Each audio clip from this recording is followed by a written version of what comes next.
Hi, my name is Camille Wright, and this is my second language speaker portrait on Jimmy.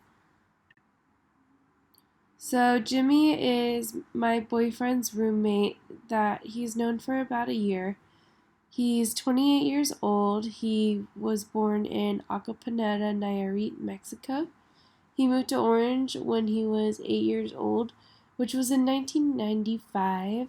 So, when he moved here, he was in third grade, and I guess a couple months into him being here, they transferred him into a multi-age classroom that they had at the school for students who needed extra support in a wide variety of things, so including behavior, including language support. And then the following year, because his teachers did not feel that he had enough English, apparently, they held him back, so he repeated the third grade, which for the rest of his schooling career put him behind. And he was able to graduate from Orange High School, and he is a DACA recipient. So at first, he had a lot of challenges with simply just moving here. He didn't expect it.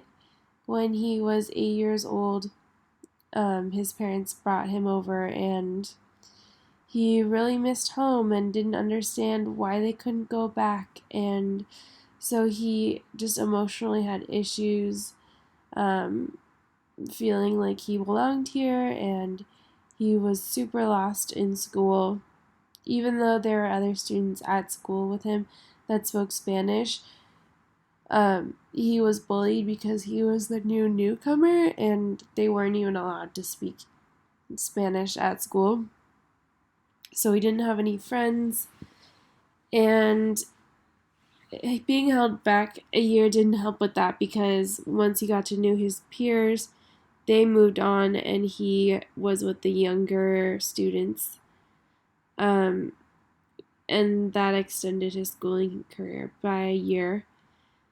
Um, like I said, he wasn't allowed to use Spanish at school, and that's why it was interesting to speak with someone who was here in who came in 1995, um, and experienced that time in education. When he got to high school, he still needed help learning English, so he had to stay after school for 30 minutes every day. He said, "Yeah, the kids, they bullied me because I was the new kid. I never knew why, because I didn't understand English. I saw the kid that bullied me a few years later when I was bigger and could speak English. I shoved him and said, 'Remember me?' He was shocked because he had never heard me speak before." So, Jimmy told me that when he was growing up, his parents had never told him that he was undocumented, or that they were, and he didn't find out until he tried to get a driver's license, which was after high school. And so he is a DACA recipient, and he has a work visa. So he traveled for the first time flying on an airplane to Alabama recently, and he told me that it was a pretty rural place in Alabama where he was definitely the only person of color, and everybody else was white. And even though they spoke English, he said he had a really hard time understanding them because they had a very thick dialect. And uh, unfortunately, he has not been able to fly back to Mexico. He said the only way that he would be allowed to go back is if someone close in his family died, and he flew back for a funeral, in which, if he returned, he would have to provide a death certificate as proof that that's why he visited Mexico. And ironically, that would actually make his getting his citizenship quicker of a process, because for the first time he would be entering the states legally. And but he doesn't think that he will lose anyone soon. It's just interesting that that's the only one of the only ways to make the process quicker for him. And with education, he said that everyone who comes here should be able to be taught English. It doesn't matter. There's no reason why I should have still been taking English classes after school in high school.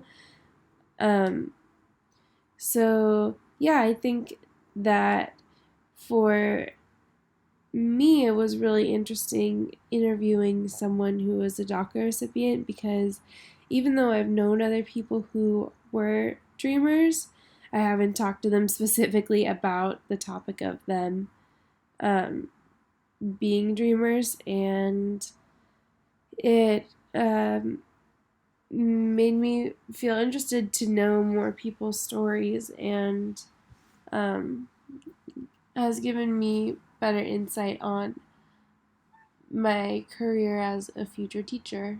So, thank you.